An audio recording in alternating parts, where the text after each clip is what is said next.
काठमाडौँमा स्वतन्त्र उम्मेदवारले विजय प्राप्त गर्नुभयो, धरानमा त्यही देखियो, स्वतन्त्र नै आउनुभयो, धनगढीमा त्यही देखियो। यो भनेको के हो भने राजनीतिक दलहरूले आफूलाई एउटा कहीँ न कहीँ शुद्धिकरण गर्नुपर्ने, कहीँ न कहीँ आफूलाई परिमार्जन गर्नुपर्ने, हामीले चाहिँ करेक्सन गर्नुपर्ने धेरै कुराहरू छन्। ती करेक्सन गर्नुपर्ने कुरामा राजनीतिक दलहरूले विशेष गरेर ध्यान पुर्याउनु पर्ने आवश्यक छ। राजनीतिक दलका जनप्रतिनिधिहरूले पनि स्वतन्त्र रूपमा जितेर आउनुभएका जनप्रतिनिधिहरूलाई सहयोग गर्नुपर्छ र प्रमुख पदमा जितेर आउनुभएका स्वतन्त्र साथीहरूले पनि सबै राजनीतिक दलका भावनाहरूलाई सबै राजनीतिक दलका जनप्रतिनिधिहरूसँग समन्वय गरेर अगाडि जान सकियो। नेकपा एमाले र नेकपा माओवादीको बिचमा त्यति चाँडो सहकार्य भएर पार्टी एकता हुन्छ भन्ने कुरा चाहिँ हामीले सामान्यतया कल्पनाभन्दा बाहिर राखेका थियौँ। तर अहिलेको यथार्थ के हो भने हामीहरूको बिचमा केही तिक्तताहरू पनि छन्, अभिव्यक्तिमा तिक्तता छन्। गएको निर्वाचन केही मात्रै होइन, व्यापकै छन्। एक्लै लडेको भए त अब धेरै ठाउँमा हामीले आफ्नो पोजिसनको बारेमा सबै राजनीतिक दललाई हामीले चाहिँ छर्लङ्ग बुझ्न पाउँथ्यौँ। नेकपा एमाले आफ्नो शक्तिलाई थप तपाईँको चाहिँ सुदृढ गरेर हामी एक्लै भए पनि निर्वाचनमा जान्छौँ। नेकपा विभाजित भइसकेपछि हामी माधव कुमार नेपालको पक्षमा गएको होइन। तपाईँलाई कार्यक्रममा स्वागत छ। हजुर, धन्यवाद। नमस्कार। आरामै हुनुहुन्छ? ठिक छ। अब भर्खर मात्र स्थानीय तहको निर्वाचन सम्पन्न भयो, मतगणना पनि सम्पन्न भइसक्यो, रिजल्ट सबैतिर आइसक्यो, 753 करिब आइसक्यो भनौँ। यसरी हेर्दाखेरि नेकपा एमाले अहिले दोस्रो पोजिसनमा छ। समग्रमा गठबन्धन र एमाले छुट्टा छुट्टै भिडन्त गरेको थियो र दोस्रो पोजिसनमा आइसक्दाखेरि तपाईँ चाहिँ यो एमाले लिएर आएको यो पोजिसनलाई चाहिँ कसरी हेर्नु भएको छ? स्थानीय तहलाई कसरी हेर्नुभयो? अब यस्तो छ, हेर्नुहोस्, यसमा नेकपा एमालेका विरुद्धमा जसरी 5 दलीय गठबन्धन भयो, हजुर, र हाम्रो भाषामा भन्ने हो भने जसरी तपाईँको चाहिँ नेकपा एमालेलाई कमजोर बनाउनको निम्ति चौतर्फी तपाईँको घेराबन्दीको स्थिति बनाइयो। यो घेराबन्दीको बीचबाट नेकपा एमाले स्थानीय निर्वाचनमा जुन सफलता हासिल गरेको छ त्यसलाई मैले चाहिँ सकारात्मक रूपमा नै लिन्छु। सिटको आधारमा मात्रै नभइकन तपाईको अब पपुलर मतको आधारमा नेकपा एमाले अहिले पनि पहिलो पार्टीको रूपमा छ र यदि हामीले सबै राजनीतिक दलहरूले आफ्नो आफ्नो तहबाट निर्वाचनमा प्रतिस्पर्धा गरेको भए नेकपा एमाले र अरू शक्तिको बीचमा निकै ठुलो तपाईको ग्याप रहने स्थिति चाहिँ देखा पर्दथ्यो। त्यसो भएको हुनाले जुन खालको गठबन्धनको घेराबन्दीलाई तोडेर नेकपा एमालेले जुन प्राप्त उपलब्धिहरू गर्यो यसलाई चाहिँ मैले सकारात्मक रूपमा लिन्छु। तर अहिले अब मुख्य महानगरपालिका उपमहानगरपालिकाहरूमा चाहिँ एमालेको उपस्थिति अलि न्यून जस्तो पनि देखियो नि। स्वतन्त्र उम्मेदवारहरू यसै पनि बढी आए। काठमाडौँमा पहिला नेकपा एमाले निर्वाचन जितेको थियो, अहिले स्वतन्त्र उम्मेदवार आउनुभयो। पोखरा आउट भयो, अब भरतपुरमा पनि निर्वाचन हार्नुभयो। समग्रमा यस्ता ठुल्ठुला पालिकाहरूमा त तपाईँको उपस्थिति अलि कम देखियो। यो तपाईँले भन्नुभएको कुरा जायज छ। अब कतिपय सन्दर्भमा गठबन्धनका कुराहरू पनि हामीलाई सफलता प्राप्त गर्ने कुरामा केही तपाईको चाहिँ अप्ठ्यारो त भए नै, तर पनि केही आन्तरिक कुराहरूले गर्दा पनि हामीहरूलाई अलिकति अप्ठ्यारो परेको महसुस हुन्छ। कतिपय ठाउँमा उम्मेदवार चयनको सन्दर्भमा हामीले अलि फरक ढङ्गले सोच्दाखेरिमा उपयुक्त रिजल्ट आउँथ्यो कि भन्ने पनि एक खालको विश्लेषण हुन सक्छ। कतिपय पार्टीभित्रका आन्तरिक समस्याहरूलाई राम्रो ढङ्गले व्यवस्थापन गर्न नसकेका कारणले उत्पन्न भएका समस्याहरूका कारणले पनि त्यस खालको परिणाम आएको हुन सक्छ। फेरि पनि प्रमुख पदमा नभए पनि उपप्रमुख पदहरूमा नेकपा एमाले राम्रो सफलता हासिल गरेको छ। यी उपलब्धिहरूलाई हामीले सामान्यतया सोचेको जस्तो नभए पनि कमजोरै उपलब्धि हो भनेर भन्न सकिने स्थिति रहेको छैन। कतिपय आन्तरिक व्यवस्थापनका कुराहरू, कतिपय कार्यकर्ता परिचालनका कुराहरू, कतिपय तपाईको उम्मेदवार चयनका सन्दर्भमा देखिएका केही समस्याहरूका कारणले पनि यो खालको परिवेश उत्पन्न भएको हुन सक्छ। तर पनि नेकपा एमाले प्रति ठुला सहरदेखि गाउँसम्म जसरी एक खालको विश्वास देखिएको छ, यसले नेकपा एमालेलाई एक किसिमले कमजोर भएको भनेर एनालाइसिस गर्ने स्थिति चाहिँ म देख्दिनँ र केही तपाईको आन्तरिक कुराहरूलाई हामीले व्यवस्थापन गर्नुपर्ने हुन्छ, केही तपाईको चाहिँ पब्लिक सेन्टिमेन्टलाई बुझ्नुपर्ने कुराहरू पनि हुन्छ, केही आम नेकपा एमाले मात्रै होइन आम राजनीतिक दलहरूले नै धेरै हिसाबले सोच्नुपर्ने, आफूलाई पुनर्सङ्गठित गर्नुपर्ने, पुनर्व्यवस्थित गर्नुपर्ने आवश्यकता देखिन्छ। किनभने देखियो त काठमाडौँमा स्वतन्त्र उम्मेदवारले विजय प्राप्त गर्नुभयो, धरानमा त्यही देखियो, स्वतन्त्र नै आउनुभयो, धनगढीमा त्यही देखियो। यो भनेको के हो भने राजनीतिक दलहरूले आफूलाई एउटा कहीँ न कहीँ शुद्धिकरण गर्नुपर्ने, कहीँ न कहीँ आफूलाई परिमार्जन गर्नुपर्ने, कहीँ न कहीँ जनताको भावनालाई अझ सम्बोधन गर्नुपर्ने र अलिकति तपाईको चाहिँ आफूलाई करेक्सन गर्नुपर्ने स्थिति चाहिँ देखा पर्यो। तपाईले भन्नुभएको कुरामा मेरो चाहिँ सहमति छ। स्वतन्त्र उम्मेदवारहरूले चुनाव जितेसँगै त अब ठुलो दलहरूलाई त एउटा चुनौती जस्तो पाठ पनि सिकायो भन्नु पर्यो नि त। तपाईहरू वर्षौंदेखि लागिराखेको पार्टी र स्वतन्त्र उम्मेदवार हिजो 1-2 महिना अगाडि मात्रै तयारी गर्दाखेरि पनि उहाँहरूलाई जनताले पत्याए, तपाईहरूलाई त जनताले पत्याएको रहेनछ? हैन, अब त्यसरी त आम रूपमा राजनीतिक दलहरू नै आधार स्तम्भ हेर्नुहोस् लोकतान्त्रिक प्रणालीमा, यसलाई चाहिँ हामीले कहिले पनि कमजोर राख्नु हुँदैन।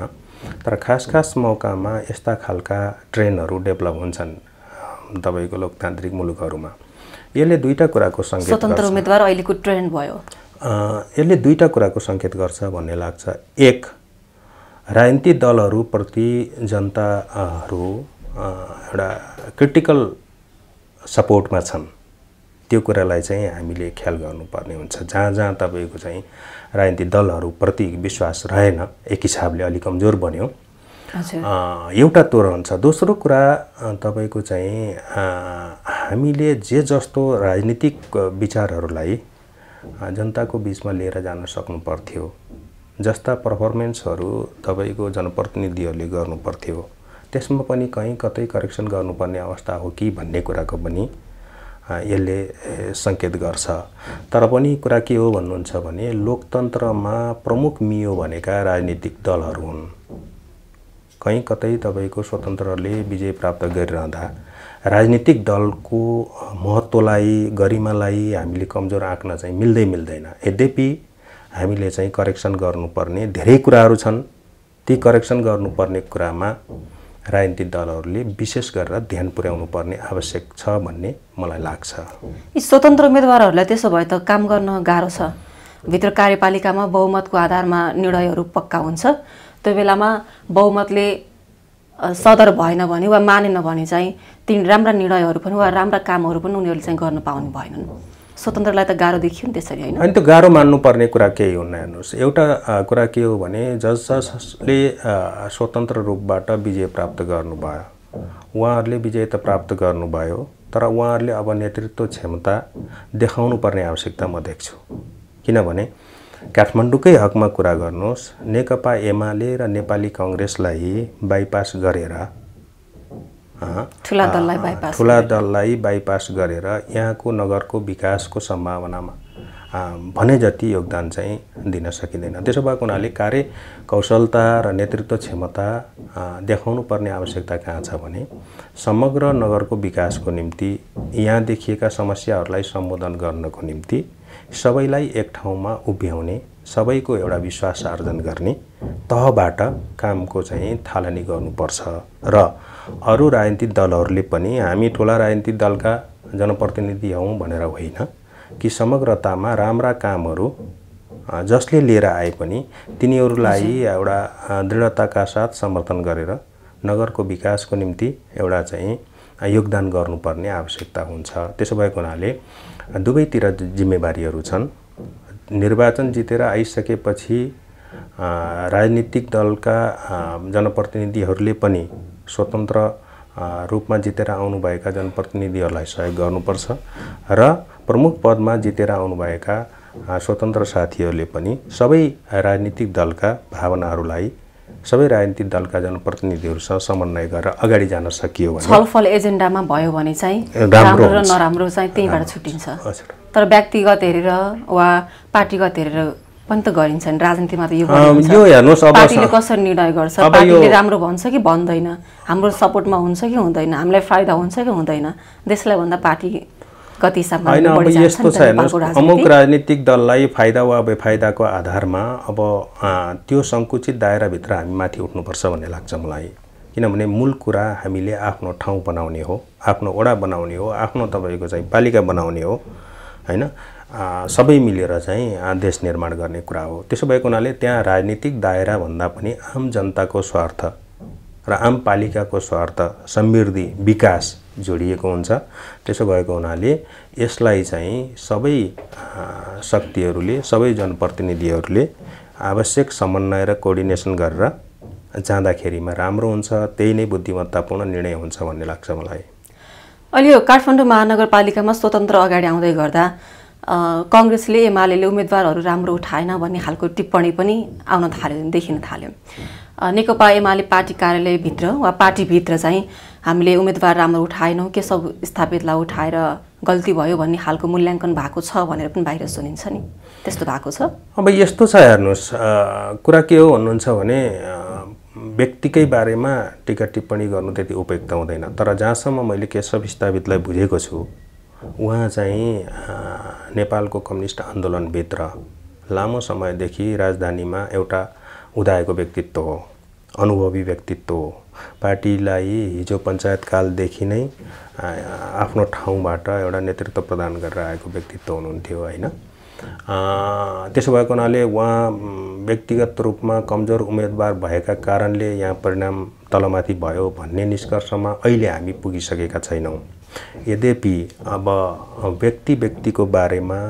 पार्टीले प्रस्तुत गरेका प्रतिनिधिहरूको बारेमा कहाँ के कसो त्रुटिपूर्ण रह्यो या कहाँ सबल पक्ष रह्यो कहाँ दुर्बल पक्ष रह्यो भन्ने बारेमा त अब हामीले समीक्षा गर्न बाँकी नै छ तर मलाई के लाग्छ भने उहाँको ठाउँमा अर्को कुनै भएको भए यो परिणाम आउँथ्यो के आउँदैन थियो भनेर एउटा काल्पनिक कुरा गर्नु भन्दा नि हाम्रो अगाडि त परिणाम त आइ नै सक्यो उम्मेदवार छनौट भइसकेपछि घोषणा गरिसकेपछि उहाँले दिएका अभिव्यक्तिहरू उहाँमाथि लागेका पहिलाका आरोपहरूले पनि त धक्का त पुग्यो नि हेर्नुहोस् जनप्रतिनिधि जो उम्मेदवारको रूपमा प्रस्तुत हुनुहुन्छ हैन उहाँको अभिव्यक्तिहरूमा धेरै शालीनता धेरै बौद्धिकता धेरै तपाईको चाहिँ अभिव्यक्तिमा गाम्भीर्यता हुनुपर्छ भन्ने लाग्छ मलाई अब कहीँ कतै अब अभिव्यक्तिमा समस्याहरू देखिएका हुन् भने त्यस्ता कुराहरूलाई करेक्सन गरेर जानु बाहेक अर्को विकल्प हुँदैन हजुर संवेदनशील ढङ्गले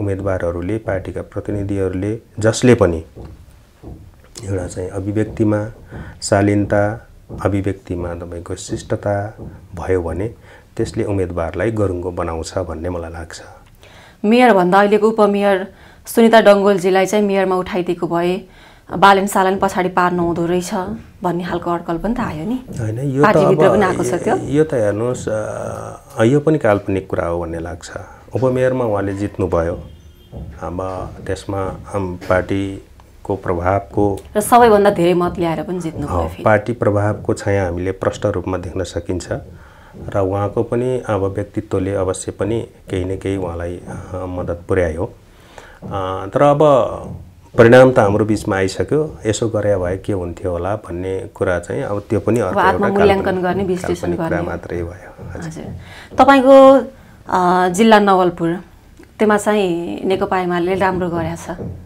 कस्तो भयो समग्रमा नवलपुर जिल्लाको चाहिँ स्थानीय तहको निर्वाचन अब त्यहाँ 8 वटा पालिका हुने हेर्नुहोस् हजुर नवलपुरमा नवलपरासी बर्गार स्वस्था पूर्व भनेर भनिन्छ हैन 8 वटा पालिका मध्ये 6 वटामा प्रमुख हामीले जितेका छौं 5 वटामा हामीले प्रमुख उपप्रमुख सहित राम्रो उपस्थितिमा जितेका छौं एउटामा हामीले प्रमुख सहित केही प्रतिनिधिहरू जितेका छौं अब विगतको तुलनामा यस पटक चाहिँ हामीले धेरै राम्रो परिणाम ल्याउन सफल भयौं 5 दलको गठबन्धन हुँदा पनि तपाईहरुले राम्रो नतिजा ल्याउन सक्नुभयो त्यसको श्रेय फेरि तपाईलाई जान्छ हैन त त्यहाँको जनताले त तपाईलाई धन्यवाद दिन्छन् रे हैन अब यस्तो छ म मात्रै त्यहाँ होइन हामीहरु 3 जना केन्द्रीय कमिटीका सदस्यहरू छौं हामीहरुको संयुक्त अगुवाई रह्यो जिल्ला कमिटी को पनि संयुक्त अगुवाई रह्यो र हामी सबैको एउटा सबल र दूरगामी तपाईँको सोचले गर्दाखेरिमा हामीले त्यो सफलता प्राप्त गऱ्यौँ र यसमा कुनै व्यक्तिको मात्रै योगदानको कुरा होइन, समग्रतामा हाम्रो टिम एउटै लयका साथ निर्वाचनमा होमियो। हामीले लगभग सर्वसम्मत तरिकाले उम्मेदवारहरूको चयन गऱ्यौँ र सबैले तपाईँको चाहिँ पब्लिकमा राम्रो इमेज बनाएका उम्मेदवारहरूलाई हामीले प्रस्तुत गरेका थियौँ। सिङ्गो पार्टी कमिटी तपाईँको चाहिँ परिचालित भयो र आम रूपमा जनताले गठबन्धनलाई नचाहेको र नेकपा एमालेको पक्षमा जनताले चाहिँ विश्वास जाहेर गरेको स्थिति देखा पर्यो। शशाङ्क कोइरालाजीको ठाउँ पनि त्यही हो सम्भवतः। उहाँ पनि अब त्यही नवलपुरको 1 नम्बर क्षेत्रबाट सङ्घमा निर्वाचित हुनुभएको व्यक्तित्व हुनुहुन्छ र यसपटक चाहिँ नवलपुरमा नेकपा एमालेले एउटा अद्वितीय तपाईँको चाहिँ रेकर्डलाई कायम गरेको छ। अब यो चाहिँ हाम्रो लागि एउटा सकारात्मक कुरा हो भन्न ठान्छु म। कांग्रेसको राष्ट्रिय नेता शशाङ्क कोइरालाको क्षेत्र भएर पनि तपाईहरुले त्यहाँ बहुमतै ल्याउनु भयो भन्नुपर्छ। जेस राम्रो गर्नुभयो, धेरै राम्रो भयो, तपाईहरुको लागि राम्रो भयो। हजुर, राम्रो भयो र यसलाई अझ हामीले सुदृढ एउटा अब जनताको पक्षमा कसरी काम गर्न सकिन्छ भन्ने बारेमा जनप्रतिनिधिहरूलाई हामीले चाहिँ सजग सचेत गराउने काम गर्नै पर्ने हुन्छ र सँगसँगै अब केही कमी कमजोरीहरू पनि हाम्रा रहेका छन्। ती कमी कमजोरीहरूलाई पनि हामीले एउटा समीक्षा गरेर भोलिका दिनमा कसरी अझ सुदृढ पार्टी बनाउन सकिन्छ, अझै जनतामा आधारित पार्टी बनाउन सकिन्छ भन्ने बारेमा हामी छलफलमै छौँ, छलफल गरिरहन्छौँ र अहिले हामी जिल्ला समन्वय समिति पनि निर्माण गर्दैछौँ। अब यसले चाहिँ नवलपुरमा हाम्रो पार्टीलाई थप मजबुत बनाउनेछ, थप स्थापित गर्न चाहिँ सहयोग पुग्नेछ भन्ने हामीले सोचेका छौँ। यो स्थानीय तहको निर्वाचनको नतिजा आइसके पछाडि चाहिँ नेकपा एमालेले अब वाम गठबन्धनको कुरा पनि आइसकेको छ। माओवादीसँग फेरि जोडिन चाहन्छ भन्ने खालको कुरा पनि त आयो नि। माधव कुमार नेपाल माओवादीलाई उहाँहरूलाई सँगै राख्न चाहेको नेकपा एमालेले गठबन्धन फेरि हुन्छ। अब हेर्नुहोस्, यसमा के छ भन्नुहुन्छ भने मनोगत आग्रहका आधारमा मात्रै कुरा गरेर हुँदैन। हेर्नुहोस्, वाम एकता, पार्टी एकता, सहकार्य निकै आकर्षक कुराहरू हुन् र यो एउटा ऐतिहासिक दायित्वलाई हामीले पुरा पनि गरिसकेका थियौँ। पुरा भन्नाले एउटा प्रक्रियाको सुरुवात हामीले गरेका थियौँ। नेकपा एमाले र नेकपा माओवादीको बीचमा पार्टी एकता गर्ने कुरा आफैमा एउटा ऐतिहासिक परिघटना थियो र त्यसलाई हामीले विविध कारणले गर्दा जोगाउन सकेनौँ र यो प्रसङ्ग अहिले किन पनि बढी उठाइएको हुनसक्छ भने नेकपा एमाले चाहिँ गठबन्धनका कारणले गर्दा हिजोको पोजिसनभन्दा अलिकति कमजोर देखियो। त्यसकारण तपाईँको चाहिँ यो वाम एकता वा पार्टी एकताको प्रसङ्ग अलि उठेको जस्तो मलाई लाग्छ।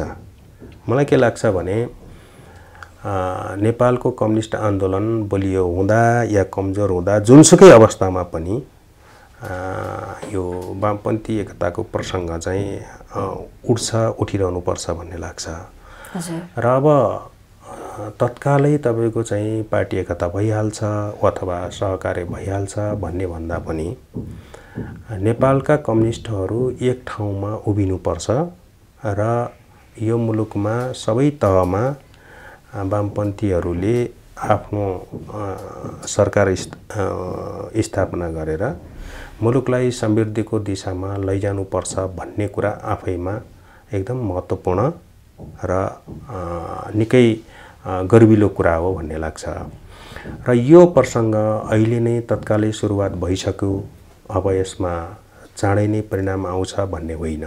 भित्रभित्र छलफलमा पनि लाग्नु भएको छ केपी शर्मा ओली भनेर पनि सुनियो। अब बाहिर मिडियामा के आएका छन्, तर औपचारिक रूपबाट तपाईँको यो प्रक्रियालाई अगाडि बढाएको भन्ने चाहिँ जानकारीमा छैन।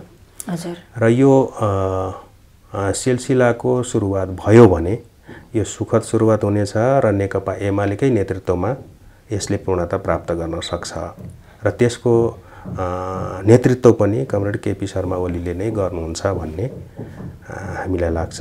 तर यो अहिले नै तपाईँको चाहिँ भइसक्यो, अब हुन्छ तत्कालै यसले परिणाम ल्याउँछ भन्ने कुरा चाहिँ त्यस्तो सुरुवात भइसकेको महसुस चाहिँ भइसकेको छैन। फेरि हिजो सँगै हिँड्नु भएको तपाईँहरू सँगै भएको मान्छे माधव कुमार नेपाल छुट्टिएर जानुभयो अनि अब धेरै गाली अब्जसहरू पनि एकअर्कालाई लगाइन्छ। एमाले र समाजवादी पार्टीको एकअर्कालाई त्यो वाकद्वन्द्व जस्तो पनि चलिरहेको छ बेला बेलामा। त्यस्तो मान्छेहरू त्यस्तो पार्टीहरू फेरि एकै ठाउँमा जोडिएला त यो सम्भावना चाहिँ छ त? अब हेर्नुहोस्, नेकपा एमाले र नेकपा माओवादीको बिचमा त्यति चाँडो सहकार्य भएर पार्टी एकता हुन्छ भन्ने कुरा चाहिँ हामीले सामान्यतया कल्पनाभन्दा बाहिर राखेका थियौँ, तर त्यो सम्भावना देखियो। आधारभूत रूपमा वैचारिक रूपमा नेकपा माओवादी केन्द्र, नेकपा समाजवादी एकीकृत समाजवादी र नेकपा एमालेको बिचमा कुनै राजनीतिक वैचारिक भिन्नता हामी देख्दैनौँ। खालि केही संस्कारगत कुराहरू छन्, केही अब आफ्नै खालका कुराहरू पनि छन्, व्यक्तिगत कुराहरू पनि होलान्, तर आम रूपमा हामी संसदीय निर्वाचनमा जाने, समाजवादको आधारशिला निर्माण गर्नको निम्ति हामी सरकारमा पुग्ने, समृद्धिको कुरालाई अगाडि बढाउने र सकेसम्म मुलुकलाई चाहिँ छिटोभन्दा छिटो राष्ट्रिय पुँजीको विकास गरेर, औद्योगिकरणको विकास गरेर, आत्मनिर्भर अर्थतन्त्रको विकास गरेर हामी समाजवादको आधारशिला निर्माण गर्दै समाजवादमा प्रवेश गर्ने भन्ने कुरा नै हो मूल कार्यदिशा। यो कार्यदिशामा यी अघि भनिएका तीनवटा वामपन्थी दलहरूको कुनै भिन्नता छ भन्ने मलाई लाग्दैन। तर अब अहिलेको यथार्थ के हो भने हामीहरूको बिचमा केही तिक्तताहरू पनि छन्, अभिव्यक्तिमा तिक्तता छन्। गएको निर्वाचन केही मात्रै होइन, व्यापकै छन् होइन। गएको निर्वाचनमा पनि उहाँहरू नेकपा एमालेसँग प्रतिस्पर्धामा रहेको दलसँग गठबन्धनमा जानुभयो। त्यति मात्रै होइन, नेकपा को सरकार चलिरहेको थियो, नेकपा एमालेको सरकार चलिरहेको थियो। त्यो बेलामा आफ्नो पार्टीको सरकार गिराएर प्रतिस्पर्धी तपाईँको चाहिँ नेपाली कांग्रेसको सरकारमा सामेल हुने, नेतृत्वमा सामेल हुने पनि स्थिति देखा पर्यो। यसले गर्दाखेरिमा केही कटुताहरू छन्, केही वैमनस्यताहरू छन्, अभिव्यक्तिमा छन्, व्यवहारमा छन्, सोचाइमा छन् हैन, सबै हिसाबले देखिएको छ। त्यसो भएको हुनाले अब भोलिका दिनमा सैद्धान्तिक र वैचारिक कुनै तपाईँको मतभिन्नता नभइरहेको सन्दर्भमा फेरि नयाँ खालको कुराको सुरुवात हुँदैन भनेर भन्न सकिन्न। तर अहिले तत्कालै यो चाहिँ अगाडि बढिहाल्यो भन्ने मलाई चाहिँ लागिरहेको छैन। अहिलेको निर्वाचनमा त एकअर्कालाई कसरी हुन्छ हराउने खालको यो खेल पनि त भयो नि। अब एमालेले चाहिँ एकीकृत समाजवादीलाई भुइँमै पसार्ने भन्ने खालको कुरा पनि निस्केको थियो निर्वाचन अगाडि, अभिव्यक्तिहरू त्यस्तै आएका थिए। अब माधव कुमार नेपालजीको पार्टीले पनि एमालेलाई चाहिँ ध्वस्तै बनाउने, धुलै चटाउने भन्ने खालको शब्दहरू पनि यस्तै खालका प्रयोग भएका थिए। अहिले समाजवादीको यो नतिजालाई चाहिँ कसरी हेर्नुभयो? यस्तो छ, हेर्नुहोस्, मैले जसरी गठबन्धन बन्यो त्यो गठबन्धनको आधारशिला भनेकै, मूल मान्यता भनेकै, त्यो उभिएको जग भनेकै नेकपा एमाले एउटा सशक्त शक्ति हो र यो शक्तिलाई कमजोर बनाउनु पर्छ भन्ने मान्यताका आधारमा, मूल मान्यताका आधारमा त्यो गठबन्धन भएको हो। र तपाईले जहाँ जहाँ गठबन्धन भयो त्यहाँ उहाँहरूले कुनै न कुनै रूपबाट नेकपा एमालेलाई कमजोर बनाउन सकिने सबै खालका हत्कण्डाहरू प्रयोग गर्नुभयो।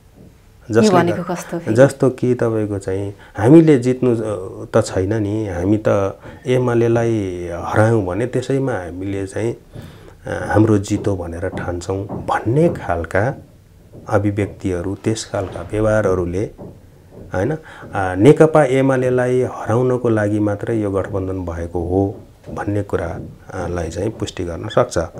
र अब तपाईको चाहिँ समाजवादीको जहाँसम्म यहाँले कुरा गर्नुभयो, जसरी तपाईको चाहिँ पार्लियामेन्टमा केही सांसदहरू जानुभयो हैन, केही तपाईको चाहिँ पार्टी प्रति लामो तपाईको चाहिँ योगदान गरेर आउनुभएका नेताहरू जानुभयो, र जुन खालको एक किसिमको हौवा पिटियो ल नेकपा एमाले भित्र ठुलै खालको विद्रोह भएको थियो भन्ने जुन खालको हौवा पिटियो त्यो आधारमा हेर्दा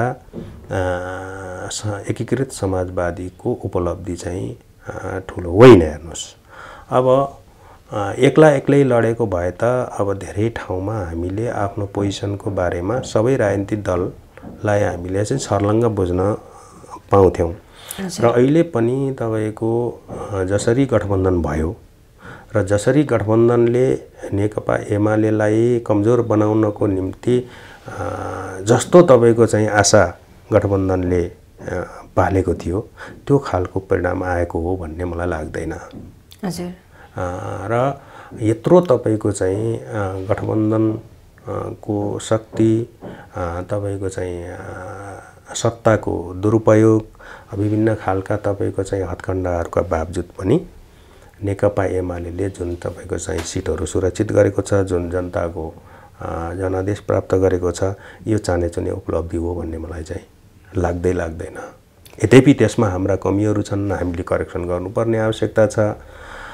कसरी तपाईँको भोलि एउटा वामपन्थीहरूको बिचमा एक खालको ध्रुवीकरणको प्रक्रियालाई अगाडि बढाउन सकिन्छ भन्ने बारेमा सोच्नुपर्ने बेला आएको छ, हैन?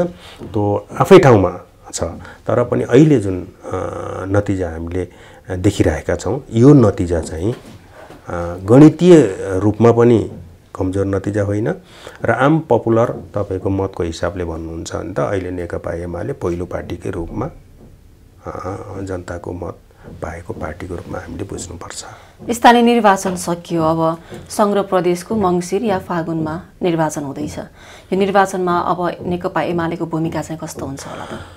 अब हामी त हेर्नुहोस्, नेकपा एमाले मूलतः आफ्नै शक्तिमा विश्वास गर्छ र यो गएको निर्वाचनले हामीलाई ठुलो अहिलेको स्थानीय तहमा जसरी सानो सानो दलहरूसँग गठबन्धनै पनि त गर्यो नि, सिङ्गलै भन्नु पनि मिल्दैन, केही सानो दल किन नहोस्, ठिकै छ, गठबन्धन गर्यो। आउने निर्वाचनमा पनि गठबन्धन त हुन्छ। आउने निर्वाचनको सन्दर्भमा हामीले अब गठबन्धनको कस्तो खालको भूमिका रहन्छ, यो गठबन्धन कुन लेभलबाट बनेर जान्छ, त्यसका आधारमा पनि हामीले आफ्नो चाहिँ भोलिको तौर तरिका कस्तो खालको गराउने भन्ने बारेमा छलफल गर्नुपर्ने आवश्यकता हुन्छ। सामान्यतया अहिले हेर्दाखेरिमा गठबन्धन जान्छ, निरन्तर जान्छ भन्ने अनुमान गर्न सकिन्छ। यस्तो अवस्थामा नेकपा एमाले आफ्नो शक्तिलाई थप तपाईँको चाहिँ सुदृढ गरेर हामी एक्लै भए पनि निर्वाचनमा जान्छौँ। त्यसका लागि हामीले चाहिँ आम पार्टी पङ्क्तिलाई दृढताका साथ अगाडि बढ्नको निम्ति आह्वान गर्छौँ र पार्टीभित्र देखिएका कतिपय छिद्रहरू, कतिपय निर्वाचनलाई प्रभाव पार्ने अन्तर्विरोधहरू अन्तर्घातको कुरा पनि नेकपा एमाले भित्र बढी देखियो। ती छन् भने त्यसलाई पनि तपाईँको हामीले क्रमशः समाधान गरेर जानुपर्छ र नेकपा एमाले एक्लै भए पनि त्यो चुनौतीलाई सामना गर्नको निम्ति तयार भएर जानुपर्छ भन्ने कुरालाई हामीले दृढतापूर्वक नै अगाडि बढाउने कुरा हुन्छ। जहाँसम्म अन्तर्घातको कुरा गर्नुभयो, अब कहीँ कतै धेरैजसो अन्तर्घात भनेर नेपाली कङ्ग्रेसभित्र सुनिन्थ्यो, तर यसपालि भने एमालेभित्र अब अडियो रेकर्डहरू पनि बाहिर आए, राष्ट्रिय स्तरको नेताहरूले नै अन्तर्घात गरेको भन्ने खालको कुरा नै आयो, बाहिरै आयो अडियोहरू। यसमा चाहिँ के छ, के भन्नुहुन्छ? अब हेर्नुहोस्, अन्तर्घात भएको हो कि होइन, भएको हो कि होइन, यो सबैको बारेमा पार्टीभित्र चाहिँ राम्ररी छलफल हुन्छ। तर सामान्यतया हेर्दा के देखिन्छ भने पार्टीभित्र जे खालको समस्याहरूले प्रवेश गरेका छन्, ती समस्याहरूलाई पार्टीले अलिक गरुङ्गो तरिकाले, अलिक गहन तरिकाले, अलिक गम्भीरतापूर्वक चाहिँ लिनुपर्छ भन्ने लाग्छ। किनभने उम्मेदवार चयनका सन्दर्भमा होस् या आफूलाई तपाईँको चाहिँ अन्य कुनै सन्दर्भमा होस्, हैन, आफूलाई चित्त नबुझेका कुराहरूलाई हामीले चाहिँ कमिटीको मातहतमा राखेर पार्टीले गरेको निर्णयलाई सर्वोपरि मानेर जाने हाम्रो कम्युनिस्ट परम्परा हो। हामीले त्यो अभ्यासलाई विगतदेखि नै संस्थागत रूपमा हामीले चाहिँ अख्तियार गर्दै आएका छौँ। तर यसपटक चाहिँ कहीँ कतै उम्मेदवार चयनको सन्दर्भमा वा अरू कुनै सन्दर्भमा केही गुनासाहरू छरपष्ट रूपमा बाहिर आए। त्यसले गर्दाखेरिमा पार्टीले दिएका उम्मेदवारहरूलाई विशेष गरी पोखरामा धेरै आयो। पोखरा अन्यत्रै पनि हैन, हामीले त्यो सुन्नमा आयो भनौँ, त्यसको आधिकारिकताको बारेमा त अहिले हामीले केही भन्न सकिने स्थिति हुन्न। तर जे आएको छ स्थानीय तहदेखि लिएर सानादेखि लिएर ठुला तपाईँको चाहिँ कमिटीसम्म जे खालका समस्याहरू देखा परेका छन् ती समस्याहरूलाई हामीले बेलैमा सल्ट्याउन आवश्यक छ। अब अन्तर्घात भन्ने चिज चाहिँ नेपाली कम्युनिस्ट आन्दोलनभित्रको अथवा त्यसमा नेकपा एमाले भित्रको कुनै शब्दकोशमा रहनु हुँदैन भन्ने हामीले जसरी भनेका थियौँ त्यसबाट हामी पूर्ण रूपमा मुक्त रह्यौँ। त्यस्तो चाहिँ स्थिति देखा परेन। फेरि पनि त्यो प्रमुख तपाईँको समस्याको रूपमा आइसकेको छैन र यसले तपाईँको चाहिँ समयमै नै हामीले यसको निरूपण गर्न सकेनौँ, यसलाई हामीले चाहिँ सम्बोधन गर्न सकेनौँ। प्रमुख समस्याको रूपमा आइसकेको छैन पनि कसरी भन्नु? त्यो अन्तर्घातले गर्दाखेरि पोखरामा त तपाईँहरूले मेयर गुमाउनु भयो होइन। अब त्यसमा तपाईँले भन्नुभएको कुरा यदि साँचो हो भने त अब पार्टीले तपाईँको चाहिँ त्यसमा गम्भीरतापूर्वक नै छानबिन गर्नुपर्ने हुन्छ। अब कहिलेकाहीँ राष्ट्रिय स्तरको नेता त्यसमा सम्मिलित हुनुहुन्छ, आफ्नै पार्टीको नेतालाई हराउनको लागि लाग्नुभयो भनेर कति आरोप पनि लागेको छ। त्यस्तो त चाहिँ होइन। हेर्नुहोस्, अब केही समस्याहरू पार्टीभित्र हुन सक्छन्। खालि पोखराको मात्रै कुरा नगरौँ, ओभरअल रूपमै मैले कुरा गर्न के चाहेको भने हामीभित्र पनि सन्तुष्टि मात्रै छ। सन्तुष्टिहरूलाई हामीले चाहिँ सम्बोधन गर्नुपर्छ, ती समस्याहरूको पहिचान हामीले गर्नुपर्छ र पार्टी सर्वोपरि हो, पार्टी निर्णय सर्वोपरि हुन्छ र पार्टीले गरेको निर्णयलाई सबै कार्यकर्ताहरूले बिना शर्त लागू गर्नुपर्छ भन्ने कुरालाई हामीले चाहिँ स्थापित गरेर लिएर जानुपर्छ। अन्तर्पार्टी जनवादलाई पनि हामीले सुदृढ गर्नुपर्छ र जनवादी केन्द्रीयताको सिद्धान्तलाई पनि हामीले दृढतापूर्वक पक्राउनुपर्छ। यो कुरालाई हामीले चाहिँ कमजोर रूपमा आक्यौँ, त्यसमा हामीले राम्रोसँग ध्यान दिएनौँ, नजरअन्दाज गऱ्यौँ भने त्यसले आगामी निर्वाचनमा पनि नकारात्मक चाहिँ प्रभाव पार्न सक्छ भन्ने कुरामा पार्टी सचेत हुनु आवश्यक देखिन्छ। अब हामी कार्यक्रमको अन्तिमतर्फ छौँ। जाँदा जाँदै जब नेकपा फुटेको थियो त्यो बेला तपाईँ माधव कुमार नेपाललाई रोज्नु भएको थियो, फेरि फर्किएर केपी ओली नै राम्रो हुनुहुँदो रहेछ भनेर नेकपा एमालेतर्फ आउनुभयो। यस्तो चाहिँ किन रहेछ? माधव कुमार नेपाल चाहिँ तपाईँलाई मन नपरेको, गइसकेपछि सुरुमा माधव कुमार नेपाल रोज्नुभयो, पछि चाहिँ मन परेन, किन फर्किएर आउनु भएको के रहेछ? मैले अलिकति सच्याउन चाहेँ यहाँलाई। त्यो के हो भने नेकपा विभाजित भइसकेपछि हामी माधव कुमार नेपालको पक्षमा गएको होइन। पार्टीभित्रै एक खालको अन्तरसङ्घर्ष चलिरहँदाखेरिमा हामी माधव नेपालको पक्षमा रहेको कुरा साँचो हो। तर हामीले के भनेका थियौँ भने पार्टीभित्र चित्त नबुझेका कुराहरू हुन सक्छन्, तिनको निरूपण हामीले त्यही भित्रबाट खोज्ने हो। पार्टी प्रणालीका कुरामा समस्या होलान्, कतिपय पार्टीभित्र तपाईँको प्रवृत्तिका कुराहरू होलान्, पार्टीभित्र कोही नेताको भूमिकाको बारेमा हामीलाई चित्त नबुझेको हुन सक्ला, तर हामीले त्यसको समाधान त्यही भित्र खोज्ने हो।